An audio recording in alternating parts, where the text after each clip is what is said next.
This is a story about the many faces of a single vice.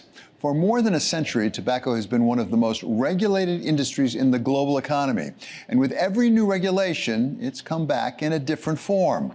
Now, tobacco firms are adapting again, sidelining cigarettes in favor of smoke-free products. They call it harm reduction and are finding some business success.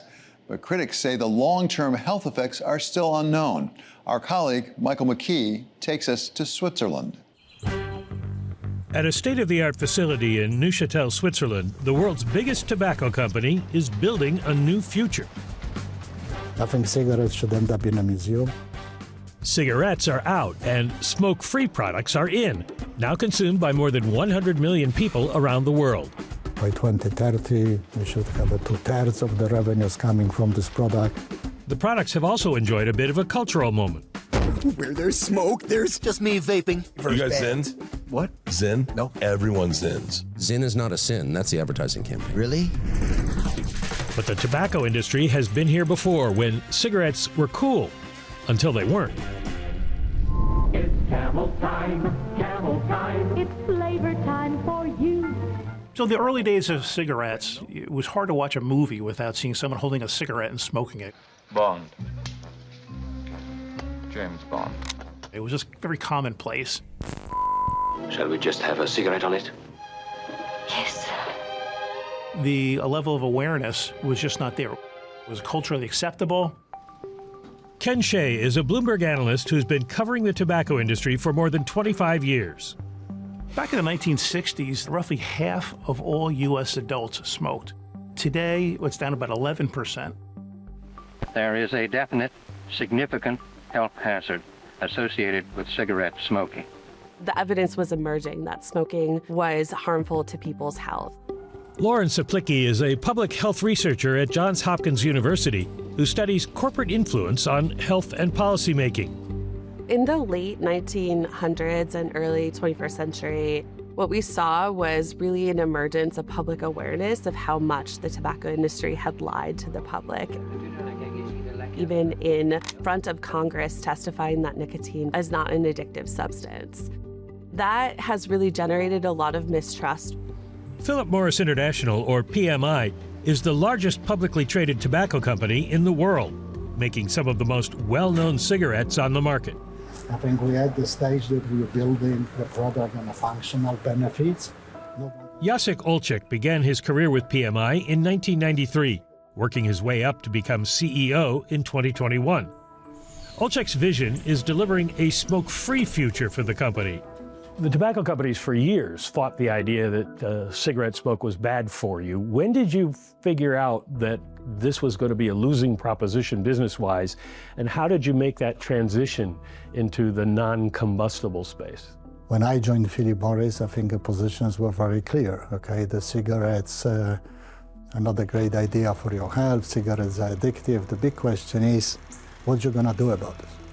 We almost eliminated entire investments behind the combustible cigarettes, and we redirected all of these resources behind new product.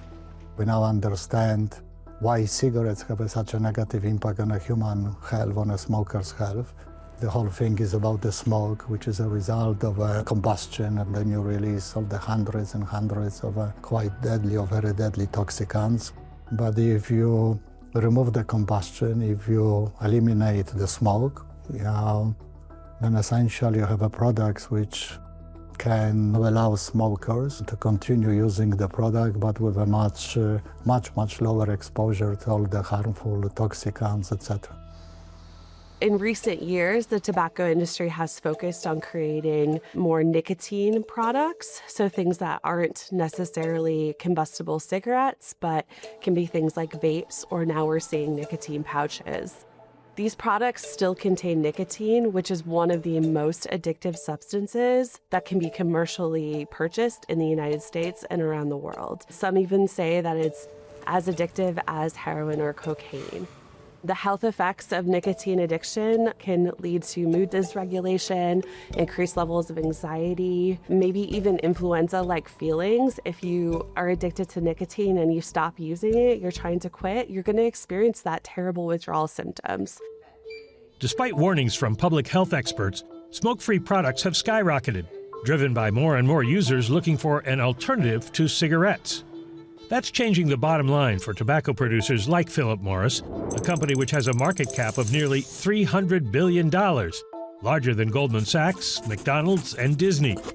So about 40% of Philip Morris International's revenues are what they call smoke-free. That includes the oral nicotine products like Zyn and also IQOS, the heated tobacco product. IQOS and Zyn are two of Philip Morris's most successful smoke-free products that are very different from one another. Zyn is a tobacco-free nicotine pouch that you insert between your lip and gum. It comes in a variety of flavors and nicotine strengths. IQOS is a heat-not-burn device that takes out the combustion part of traditional smoking. The way we design IQOS is essentially the replica of cigarette. It didn't have to look like a cigarette, but it actually helps smokers together. And the big surprise, positive surprise at that time, was the adoption rate. Because very early we learned that from 100 people trying IQOS, buying IQOS device, 70%, 70, will stay with IQOS and will completely stop smoking. IQOS was kind of a pioneer in that it was a product that was sleek. It wasn't embarrassing to bring out as a facsimile for a cigarette. It checked off all the boxes in terms of the ritual of smoking. But I think the early days, it was hard to convince a smoker that why would they want to fumble around with a device. But Philip Morris was smart in going to some of the markets where new electronic gadgets were more acceptable, like Japan, South Korea, Italy. For whatever reason, these markets adopted these products early on. More than 42% of the revenue are coming from this product. IQOS today by revenue is larger than Marlboro. Which is the best performing product at this point? Which one has been taken up most quickly? I mean, IQOS is still the best performing in terms of a conversion. Obviously, there was a lot of excitement about the nicotine pouches because the growth rate month on month, quarter on quarter, year on year is much higher than IQOS, but we're comparing to uncomparable by size. Pouches are very promising. I think they offer very good harm reduction potential. Zyn is a product that was originally made by Swedish Match and had done really well in their local markets in Sweden. And Philip Morris International thought it was a great idea to acquire them in 2022 and take it to the U.S. It has attained pre-market tobacco approval and is by far the biggest winner in the roughly $20 billion oral tobacco market. Consumers have really embraced Zyn as a product that is less harmful than cigarettes, but also it's more discreet. It comes in different flavors. They had coffee flavor, they had mint flavor. It's a product that it's not messy. You don't have to go out and smoke it. Unlike a tobacco smokeless product, you don't have to spit. It was small. I could use it and no one would know I had it in. It's a product that a white-collar consumer can use discreetly at his desk. It was a far superior product than any other nicotine pouch, and it made me feel great, and all that for a price that was pretty inexpensive. Global Zyn shipments are predicted to more than double, from just 421 million in 2023 to an estimated 1 billion in 2026, while nicotine pouch sales grew by more than 35% in both the U.S. and Europe last year. We're here at PMI's Aurora facility. We broke ground in December of 2024. This increase in demand led PMI to build a new production facility in Aurora, Colorado. As you can see, we have a state-of-the-art facility where we're producing Zyn nicotine pouches for distribution in the United States. And this is what the pouch looks like. It's really quite simple. It's a plant-based pouch. And inside there, we have pharmaceutical-grade nicotine that is derived, it's extracted from tobacco leaf.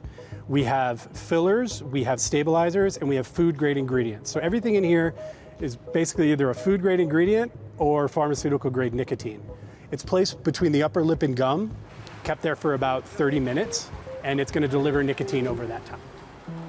The critics would argue that these products hook either existing users or even new users to nicotine. The marketing for nicotine pouches often uses potentially misleading claims, things like these are tobacco-free, which might make people believe that they're free of harm. But that actually downplays all of the risks that are associated with nicotine addiction. The nicotine had me. That's how addictions work, that's how nicotine works, and I was addicted. I was probably in my height of using Zyn, going through 10 a day. Remember on our first date that you told me you had a Zyn addiction? I did. I forgot about that. Will Lamas was a frequent user of Zyn pouches, a habit he claims caused a number of health issues. So a few years into using Zyn, I started having some health problems. I remember it started with a pain in my stomach, and then for about 6 months, my stomach was constantly irritated. And one day I was on Reddit, and I found a subreddit called Quitting Zyn. And I was reading some of the posts, and they were by Zyn users trying to quit or on their journey to quit. And they're talking about how their stomach used to hurt, their blood pressure used to be high, their heart rate was always racing. And a few weeks after they quit, almost all those side effects were going away. From then on, I told myself I'm gonna quit. Zyn for me was the healthier version of nicotine, and it's true. If you are addicted to nicotine, addicted to cigarettes or dip, Zyn is a healthier version. But at the same time, it's the lesser of two evils. That doesn't mean it is healthy. In response to health concerns, PMI says that no nicotine product is risk-free. And for those worried about their health, the best choice is to stop consuming nicotine altogether. The research on the long-term health outcomes related to nicotine pouches isn't there yet. These products are relatively new on the marketplace. And so that research is necessary and needs to be supported to really understand the long-term health outcomes. But nicotine itself is an addictive substance, so we know that there's inherent harm with using any nicotine product. It can cause a lifelong struggle with addiction that can lead to potentially devastating mental and physical health outcomes through the withdrawal symptoms. And that addiction cycle can be really devastating. I needed Zyn to feel normal. And at that point, I realized this has really got a grip on me, and I do have a problem. Despite the potential risks, smoke-free products continue to gain traction across domestic and international markets. The nicotine profit pool continues to grow because it's just an innate craving that consumers have to satisfy. Consumers now have more choices to choose the cigarette as a harmful product to things that are less harmful. And that's the bet. The nicotine craving will remain, even if cigarettes fall into the ash heap of history. Can you imagine a day when Philip Morris does not sell cigarettes? Absolutely. Absolutely. Absolutely.